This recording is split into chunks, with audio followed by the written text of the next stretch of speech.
只要我们愿意，任何形式的帮助，他们一定都感受得到。嗨，大家好，我是香蕉，感谢各位关注毛小孩的影片，一路到现在，我会继续拍下去的。今天要带大家来去高雄，来去关心一下那边的毛小孩，走咯。这次来到美浓林妈妈这边，今天天气非常的不好。漂亮的美浓，来到美浓真的很漂亮，狗园就在大马路旁边。喝水啊！嗨，我班妹妹哦，摸摸可以吗？乖乖，好乖，一来就来迎接。每一只都好激动啊！这里的毛孩因为没有看过我，非常的激动。每次看到这么多的狗狗，都会很揪心。因为下大雨，所以狗狗都安置在笼子里头。它是来福，我很好奇为什么它会照着这个，想说是不是会咬人？原来是因为它会攻击自己，这样做是在保护它。这只是被人家弃养的狗狗，叫做阿拐。来的时候手就像你们所见的这样。这里快要500只了。刚刚这一区快500只哦。每天这样，没有休假，什么都没有。每天哦。一直养到现在。养多久？快要20年了，我的狗都17岁了，那个老米已经17岁了。刚刚那一只老米17岁。它现在很麻烦，又不会走，瘫痪了啊！每天要吃那个亚培桉树。啊，跟人一样。对，它没有牙齿的啊，都吃亚培桉树。真的是吃那个亚培哦？真的吗？1罐53块，60元。有一个专门照顾它的小姐还没有来，每天呢，它也是没有休假呢。哇！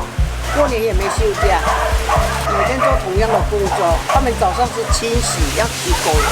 今天因为下雨，没有罐头了，我去摘罐头回来已经2点多。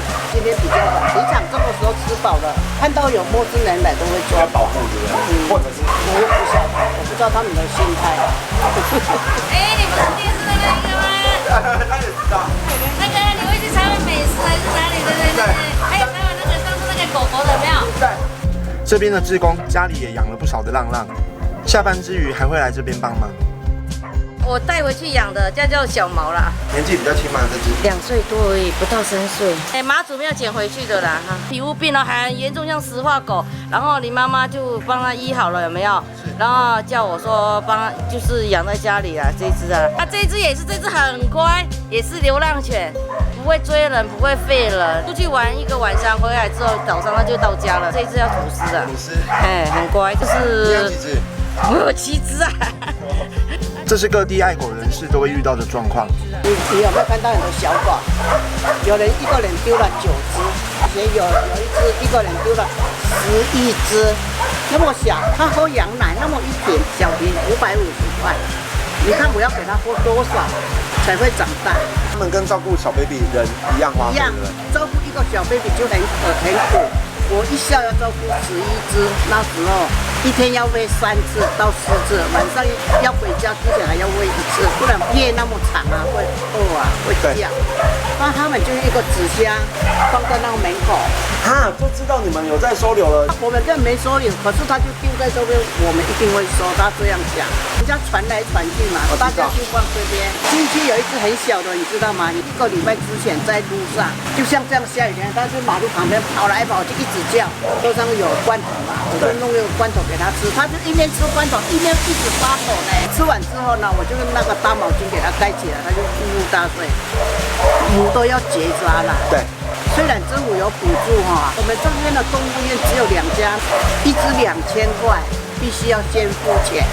等到年底我再去申请1000块回来，整年我就要花那个结扎费啊，数不清的啦，来来去去的。最主要你知道吗？我已经76岁，我的脚这边也痛啊，不要去手术了。那怎么能去呢？对，你打电话给我的时候，我在高速公路上面啊，我去跟人家要了几箱的罐头，不然今天没得吃呢。罐头这么量这么的急需哈。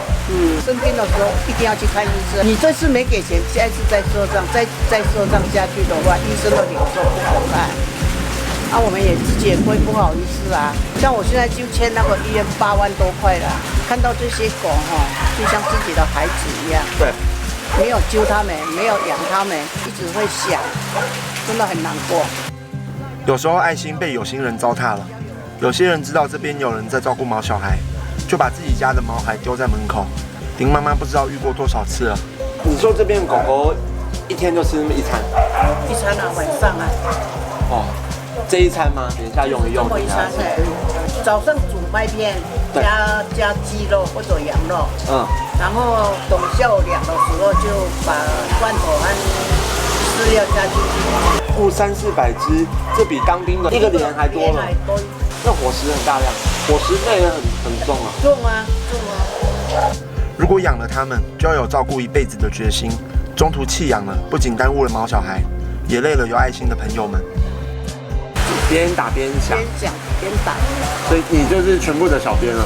对呀，我这里有监视器，我要睡觉以前哦，我就看一下，然后平安这里都没有什么动静，我就睡觉。哇，那白天也顾，晚上也要看一下。要看一下哎。不要因为觉得可爱，造成一时的冲动，这会是他难过的开始。我喜欢毛小孩，但因为我各地跑，所以没把握照顾好。用不一样的方式喜欢他们，也是一种好的互动。